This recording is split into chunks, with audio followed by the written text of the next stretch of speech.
Hello everybody and welcome back. Thanks so much for tuning in. My name is Christian Skoggs, and Inside Out 2 has finally been released into theaters. Coming off the heels of the critically acclaimed first installment, it's clear that Pixar has placed a lot of expectations onto this one to be a success. If you've been paying attention to their recent output, you'll know that the quality of their films has gone significantly downhill in recent years. Although I could have told you this was the case the moment Cars 2 was released when I was 12 years old, eyes have mostly been focused on the 2020s era. Although Soul, Luca, and Turning Red were all pretty great entries in the Pixar catalog, they were unceremoniously dumped onto Disney Plus, which diluted their brand. The rest of the films coming out during this time weren't great. Onward was the last film I saw in theaters before the pandemic, and it was fine, I think. I don't really remember it. Lightyear is a remarkable technical achievement in that it's the first animated film to utilize IMAX cameras, if you don't count this one of course, but the rest of the film is underwhelming and boring. The story is dull, the characters are flat, and everything about this movie, generally speaking, felt like a miss. It's clear I wasn't the only one who felt this way though, as the lack of enthusiasm surrounding this one caused it to be a box office bomb. Elemental came out last year, and although I know there are some folks out there who really like this one, I personally struggled to connect with it. Everything about this one felt so familiar to me, like I truly didn't feel like this film took any risks. The story is predictable, the themes are weak, the animation is fine, but given that I saw this a few weeks after having seen Across the Spider-Verse, the difference in quality is really night and day. I know people like this one, but I really disdain it the more and more I think about it. And despite its respectable final box office total, it's clear that this wasn't enough to place Pixar back into the cultural zeitgeist like they once were. So Pixar looked at these results, acknowledged the wrongdoing that was placed onto them during the pandemic, and figured, okay, let's rebound. We're gonna come back from this, we're gonna produce some of our best work, and we're gonna come out of this rut stronger than ever.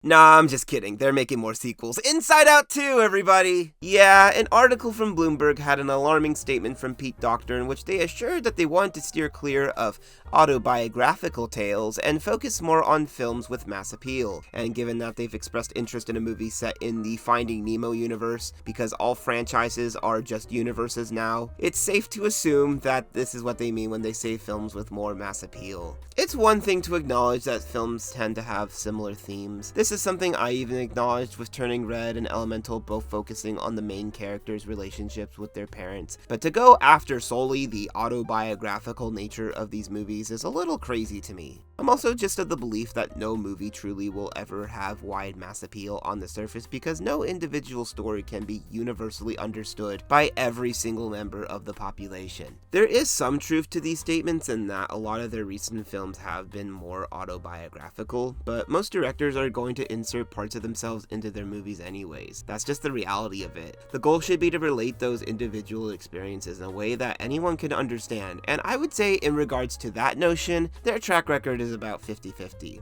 I think if Pete had argued for more originality or variety in his projects, I wouldn't be so concerned over the push away from autobiographical tales, but it's in the vagueness of this whole sentiment they're presenting that really gets to me. What does films with mass appeal even mean? And what data does Pixar have to prove that Finding Nemo is more universally understood than Turning Red? If the answer is how much money those respective properties have made, you'd probably be correct. I can only hope they do continue to push for more creativity and originality, but I'm not sure this will be the case now that I've seen Inside Out 2. There will be spoilers ahead for this movie if you have not seen it yet. There are specific things I'd like to talk about, and it requires me to get in depth in order to go there. So there's your warning, let's do this. I like Inside Out 2. I really didn't think it was that bad, but that's also the problem I have with it. It wasn't exceptional, it was satisfactory. It took very few risks and mostly played it safe. I think they did a great job depicting certain experiences many of us face, particularly anxiety, but there's also something about the lack of subtlety in this movie that really got to me. The animation looks very nice, but it didn't really try out any new ideas that we haven't previously seen before. It is cool that they messed around with different mediums here, and I thought the use of 2D animation was especially effective. A part of me does wish they went a little further with it though. I think most people think of Spider-Verse when they think of how far blending mediums can go in a film, but I'm just imagining a movie that does something like Smiling Friends, where it really mixes all different types of animation styles, like 2D, 3D, stop motion, rotoscoping even, live action for that matter. If there was any movie where that sort of experimentation would be especially welcome, it's this one. There were some visuals that really stood out to me though, particularly that tornado sequence in the climax with anxiety. I thought it was a great representation of what an anxiety attack looks like, and I found the design of the sequence to be riveting. I go back and forth with my thoughts on the emotions as characters because even though by design they are supposed to be one note, characters should change and go through arcs. The moments of Joy crying as she reminisces on past memories are jarring, but necessary for her character to grow. This film continues on that trajectory of the emotions displaying other emotions, but there's realistically no way to avoid this without having your movie come across as flat.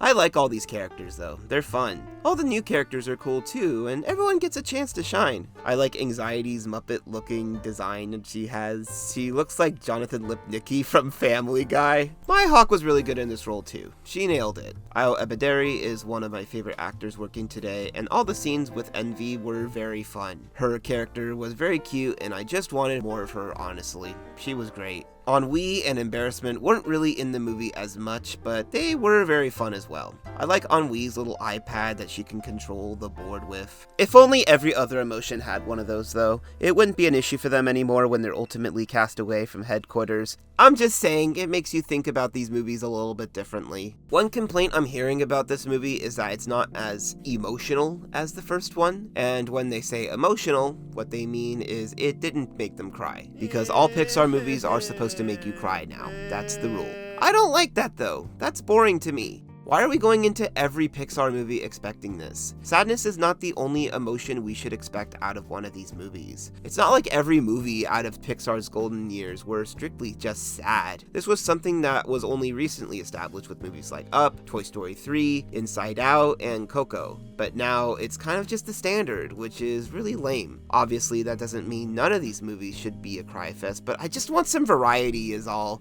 And I'm happy that a movie like this didn't just make me cry. I liked the overall resolution of this movie. I thought it was effective. I think in terms of the emotions that you're supposed to experience, they did it well. My issue comes in the conceptualization of it all. You see, it's established that Riley has this new area where she's able to build her sense of self. It works similarly to her core memories in that one memory can build a stem that ultimately grows into a tree, which establishes her identity. It's also revealed that Joy has her own little catapult in which she throws her bad memories to the back of her brain, never to be seen again. When the emotions get to that section of her brain at the end of the movie, they blow up one of the little mountains that's holding back this big pile, and the explosion then causes a large flood that they use to reach her sense of self. And the bad memories in question flood the area to create a whole new identity. Basically what they're getting at is that Riley is the good and the bad. She's kind but selfish. She's talented but not good enough. I think my issue with this resolution is the fact that it comes to Riley in one weekend. She resolves her issues with anxiety in one weekend at a camp that she went to. I've struggled a lot with anxiety over the course of my life, and I don't think I got to the realization that Riley does in this movie until, I don't know, maybe a year ago. I'm in my mid-20s right now, so, that gives you an idea of how long it's been. But even then, it took me a lot of therapy, bad mistakes, falling out with friends, and other horrible things to have happen with real consequences before it got to a point where I could fully love myself and accept myself for who I am. I understand that the goal of this movie is to teach kids about emotional intelligence and serve as a metaphor for these types of experiences, but I would also hope that kids wouldn't beat themselves up if they didn't come to this amazing realization immediately. Because yeah, sometimes people never get to this point. Sometimes people go years, decades even, with anxiety controlling them as it does Riley. And I get it, it's a kid's movie. We can't be spanning years of this happening in one movie, especially if they want to cover some of these events in a future installment. But that further speaks to the inevitable issues that you're going to face when creating a movie like this. I think it's better to look at these movies symbolically, because I think the happy resolution that ultimately comes at the end of these movies would lead kids to generate false expectations for themselves, which obviously is not good. This isn't even considering different mental conditions like autism or ADHD or even something like narcissistic personality disorder as you get older. I mean, what if Envy had the control that Anxiety had in this movie, and she just never left? Imagine Riley is in her 60s now, and she has grandkids, and Envy is still in there guarding her post. I also just get the impression that Riley never truly sees consequences for her actions in any of these movies. Everyone is just so nice and forgiving, and even Riley herself is just shown to be just a sweetheart until one of her emotions comes along and messes her up. It almost makes it seem like she's not even really truly in control of her actions. I do like that this movie gave her more of a personality, and I understood her a lot more here. But I still acknowledge that Riley's brain serves more as a setting than a character. And that blur between the setting and character is something that these movies tend to struggle with a bit.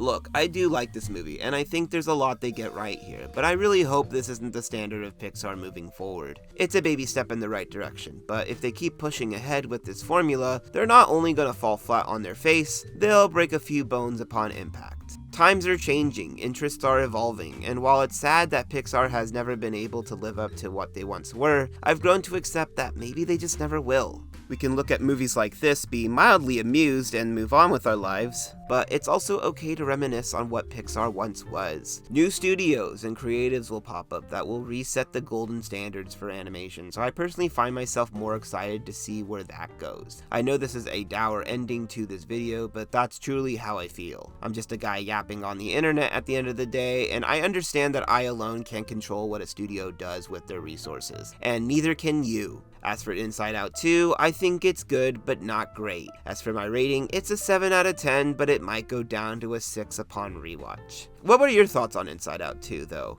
Did you think it was the best movie Pixar could have made at this time? And what are your thoughts on Pixar's catalog as of late? Hope you're all doing okay out there, though, and until next time.